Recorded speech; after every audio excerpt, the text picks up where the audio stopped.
Should you invest with borrowed money? In this video, you'll understand how investment loans work and will borrow to invest going to help you or gonna break you.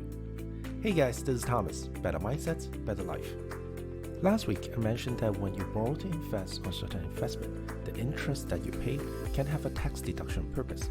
It's another way for you to reduce taxes besides contributing to your RSP. Some people say it's a smart move to use other people's money to invest. It boosts the investment return, plus you get an extra tax advantage. Where others may say this is for the rich only, having a debt always creates more liabilities. So how do you justify it? Make sure you watch the entire video to get the full picture. So first thing first, when you're borrowing money from the other parties, you are doing an OPM, other people's money, and you created a debt. There are two kinds of debts. The good debts are using other people's money to generate more assets and cash flow, where the bad debts are the opposite, creating more liabilities and hurting your cash flow. Imagine today if you want to buy a place, usually you will not have enough money to pay for everything upfront. So what do? You will go to the bank and ask for a mortgage, leverage the bank's money to get the property. Then you pay the money back to the bank in a longer time frame with an interest. You get the place, bank gets the interest, everyone is happy. A good mortgage, student loans, investment loans are considered as good debts because it helps you to get better value in a shorter time frame. Versus if you are overextending the credit cards for vacation, your cell phones, beer, and hobbies, those are terrible debts, and if you cannot keep up with the payments, you will end up in a credit card hamster wheel. Using other people's money is always a double-edged sword. Always ask yourself, what is the purpose of the loan, and what can you do with the money?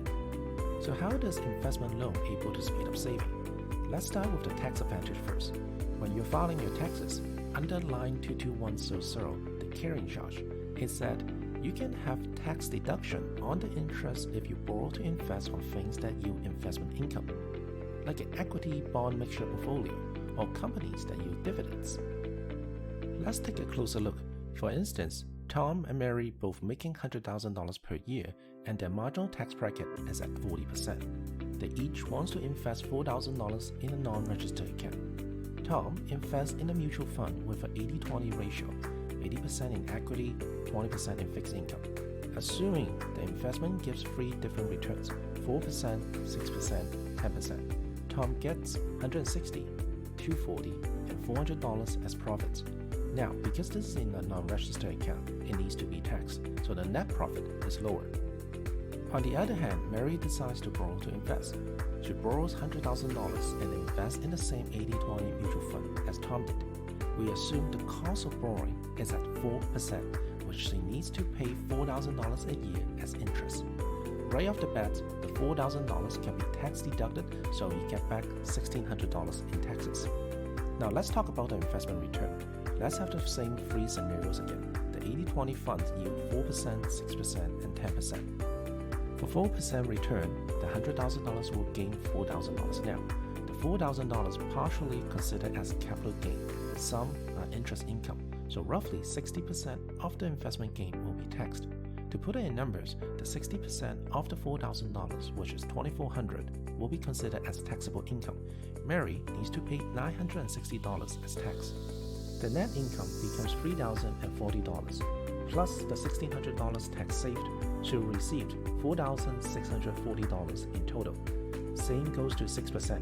The $100,000 gives $6,000. Mary paid $1,440 as tax, and she will get $4,560 plus the $1,600 tax she saved. 10%, the $100,000 give $10,000, $2,400 as tax, and so the net is $7,600 plus the $1,600.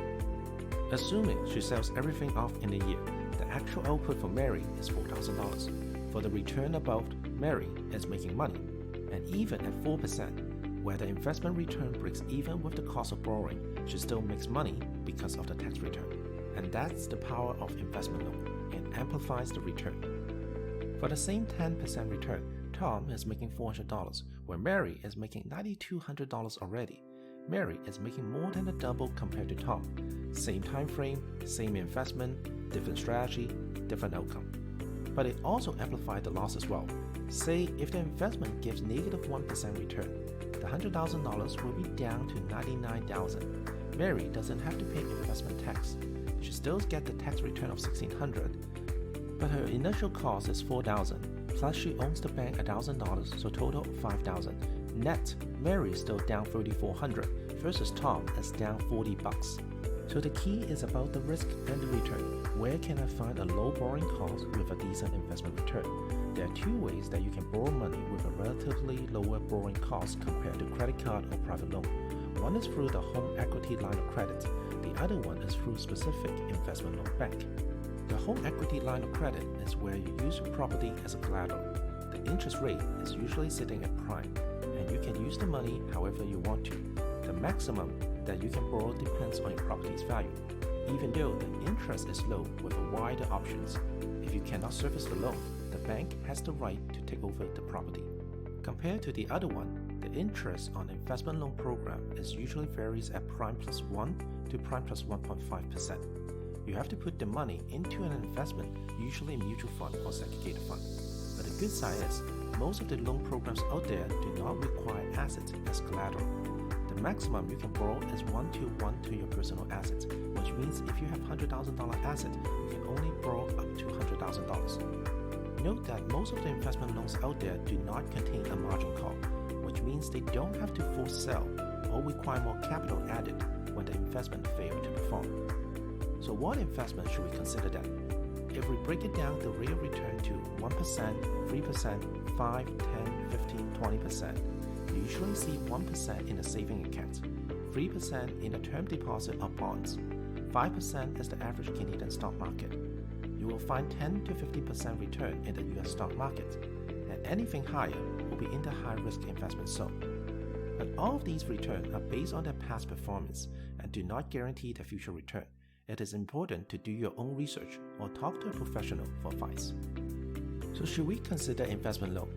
When the return is bigger than the cost of borrowing, then yes, good idea to do it. When they are equal, you still gain because of the tax advantage. When the return is lower than the cost of borrowing, then this is where you have to pay extra attention and have a contingency plan. And to answer the question, is borrow to invest going to help you or break you? Here are my 2 cents. It's going to help you if you're comfortable taking risk, you're not relying on it to pay your daily bills, and you plan to invest in a longer time frame. The analogy that I like to use is like driving a super nice sports car. It helps you to get to your destination faster. But if you don't know how to drive one and don't watch out for the traffic lights, you will end up in a car crash. It is important to talk to your financial advisor for advice. There are a couple FAQ when it comes to investment loan. Number 1, I'm young, should I consider borrow to invest? In a 2010 book, the author Ian Harris and Barry Lelibeth, 2 professors at Yale, both suggested it makes sense for young investors to use leverage strategies early. Because when we are young, we have much less cash to invest, but we have longer time frame to invest. The longer time frame that we invest, the more favorable results we're going to be. Both professors found using the leverage strategies when younger, the return will be substantially higher compared to the traditional investment strategies. Can I use my personal line of credit or credit card to invest? I will say don't do it.